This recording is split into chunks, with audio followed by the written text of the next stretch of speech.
Hi, tonight I'm going to try to show you guys how to submit your projects over to Azure and have Azure host your project online.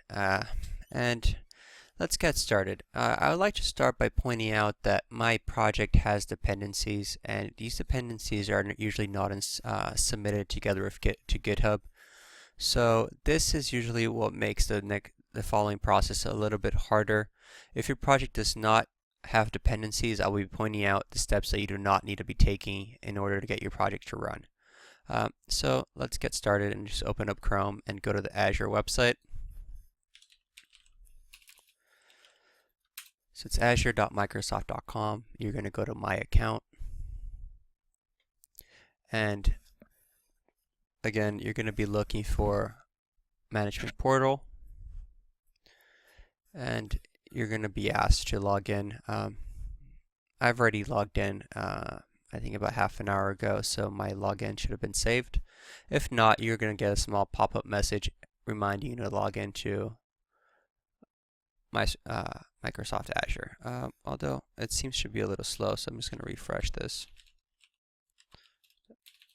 Azure. Here we go. And then cloud computing. Let's try this one more time. My account. Management portal. There we go. Now I loaded up properly. It logged me out because I had not logged in by typing in my password. The Azure website has its small quirks, like you can see. This is quite common, and if anything happens, a simple refresh will usually solve the problem. I would also like to point out that I am currently not working on a Node.js submission to Azure because it tends to crash, and I will show you what a crashing project looks like. And this is supposed to be a Node.js application, and the way you're supposed to reach it is going to dashboard, visit the new portal, and while it loads here, you can see how all these start, stop, swap, and restart options are not available, and there is something went wrong. This basically means that your project is not working, and you can't really access any of its console. If this happens, the only solution I've been able to find so far is completely redeploying your website. So just keep that in mind when you're working with Node. You're going to be facing quite a few issues. Microsoft does not support it properly yet. So if you are just creating a simple website like we'll be doing today, you're going to New, Website, Custom Create, and you're going to select the URL that you want to do. Test 1, 2, 3, 4, 5, 6, there, 7, 8, 9. There you go. That one is available. It will tell you if the website name is not available. And then you can go publish from source control, since we're going to be using Git. And by Git, I meant GitHub, I'm sorry. So GitHub. I am currently logged into GitHub, so it knows that to connect this account to my GitHub account. If that's not the case, it will ask you to log in, and you just go ahead and use your username and password for GitHub. Here, you're going to be able to see all the different repos that you have. We're going to be working on something simple, so we're just going to do the MyTunes. And if we go ahead and load, you can see it's creating. I'm going to go ahead and pause it here so you guys don't have to wait while it creates. It takes about 5 minutes.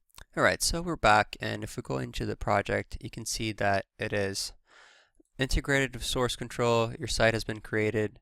You go to dashboard, and you should be able to see all the information about your website. There's dashboard, deployments, monitor, where you can get quite a bit of data on the traffic that's going through your website. But what we want to work with right now is visit the new portal.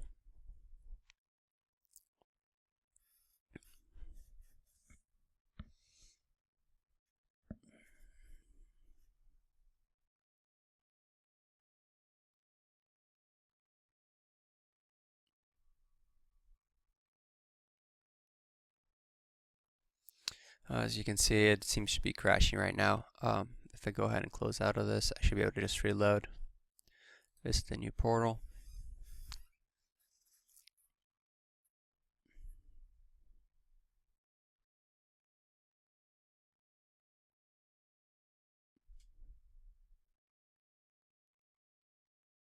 Okay, so the Azure website seems to not be allowing me to create new websites, and I'm not really sure if there's something wrong on their end or if I've just run out of slots. So we're just going to go ahead and find the active ones that are currently have. This installation system is fairly similar.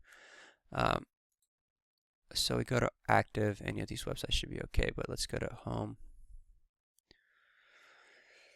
Browse all websites. Let's go to one that's actually working, Polytunes.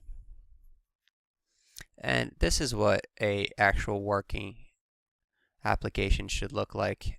You can see you have access to far more than just those clouds. And the important part is here, the console. This is where you're actually going to be able to install all the dependencies for your project. And since this is a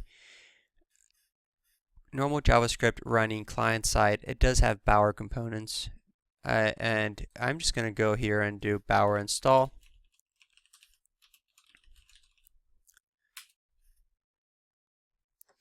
And this will install all the dependencies that my project has on the client side, and it will also install them on the server. So it's not going to show anything right now because I already had all those dependencies installed.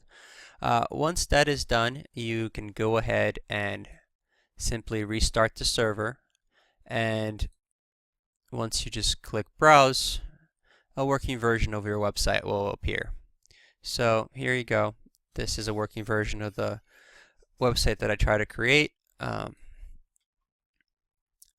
So the main concern is here being able to reach the console and launch a Bower install. If you're working with npm, you would also be doing an npm install in here. There are a couple of things that you want to be taking into consideration when working with Azure. So let's open back up WebStorm and take a look at how some of these files have been named. As you can see, the main HTML file I'll be launching is called index.html. This is a file that Azure usually looks for in order to open up your project. It will look for this project at your root directory, so that's where you should try keeping that file. If that file is not in there, it is a good idea to pull it out and move it in there, and just make sure all of the references are updated before you update over to Azure, because if that is not the case, things are going to crash. Azure is not very good at giving you information on what's going wrong and why. Again, I definitely do not recommend trying to set up a Node.js currently on Azure because of all the issues that you're having, but I will show you a couple things that you should do if you're going to try to do so. I had to go through quite a few of these tries before this actually worked, but the first item is you want to move all your items that are going to be served to the client. In this application, my server serves all the files the client needs. You want to move all those into the file called public.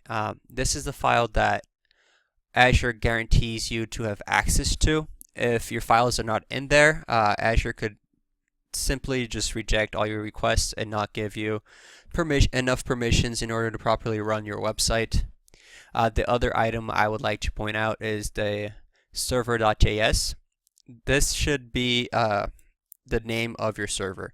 You should not be using database.js server or any other name you can think of. Server.js is what Azure is expecting your launch server to be called. So in order to just avoid any headaches, go ahead and call your server name server.js. This basically, and then again, remember to do a node, an npm install and a Bower install on the console inside Azure. And again, the way you get into here is you go to websites, you go visit the new portal. A new portal will show up and it will load up this page, and you just scroll down until you find the console, you click on console, and you get the console for Azure. I've been messing around with it a little bit, and it seems to be running on Windows. So just remember, this is going to be command line commands, not shell commands. It has been working fine so far. Once the website has actually deployed, I have not had any more issues with Node. So if you go back here and you open up my other websites, so let's minimize this and open up websites and Palo Chat app. This should be my Node website. And as you can see, I actually have access to its console.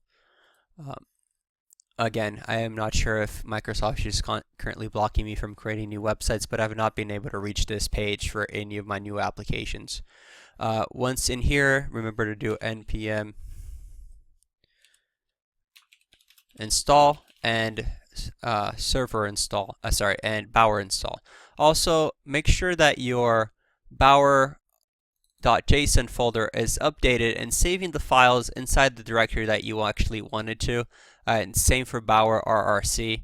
If the folder that you're trying to save it into does not exist, it will crash on Azure's website, and you will not be able to run the dependencies for your project. So again, it's the little things that you don't usually think of when running on your own system, but that Azure insists that it's done its way, and you don't really get any information on why things break. So the best way to just go about it is to do it exactly as they ask you to. Just name the files, index.html, save the files inside folders that already exist, and set your Bower and npm to save inside folders that already exist. And this should basically be a simple rundown on how to get everything uploaded into Azure and getting everything served by them. Again, here you can see the name of the file is Palo Chat app, and then it's followed by Azure websites.net. And this you can also switch over to